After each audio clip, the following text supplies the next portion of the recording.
Okay, so we're going to be looking at a graphic EQ. Now this is Logic's graphic EQ, and it looks very different to the parametric EQ, which we've already looked at.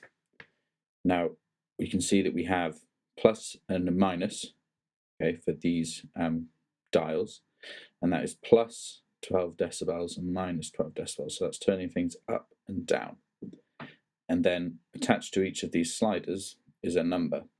Now, if we look here, it says K next to them. So that tells us that it's measuring it in hertz.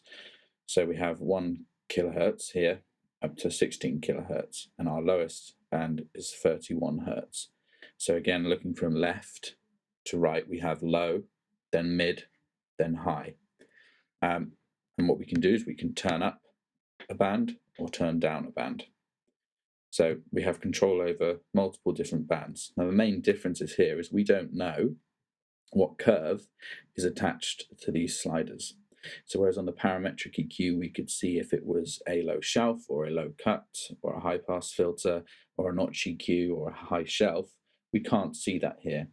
Also, our highest band here is 16 kilohertz, whereas our parametric EQ went all the way up to 20 kilohertz, the range of human hearing. So we'll just play back the drum beat without any EQ changes.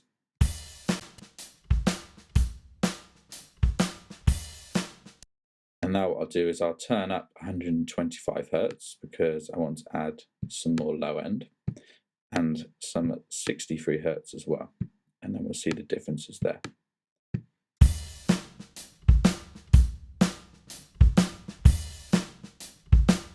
So bypass it.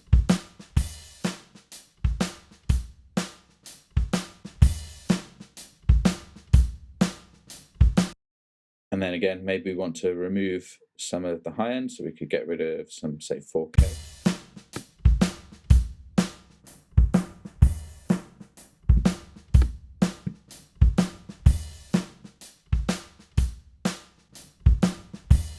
So it works in the same way, but we don't have big control over our frequency bands, and we can't change the width of a notch EQ, a notch curve, which is kind of difficult if you're trying to find a resonant frequency or trying to search for something.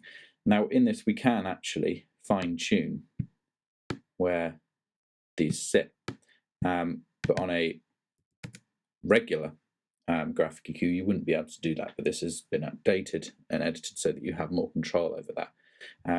But the kind of drawbacks of this is there are only these set bands and you can only turn them up or down by a certain amount, and that's it. You can't change the settings on them. But maybe a benefit of using this is that it's just all there, it's decided for you, they're there for a reason.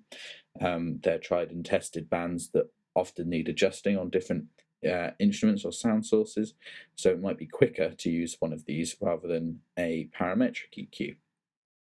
So that's a little look in at the graphic EQ, and really it's very simple. You have your sliders which have control over the level, so plus or minus in decibels, and they are at set frequency bands and also at set EQ curves.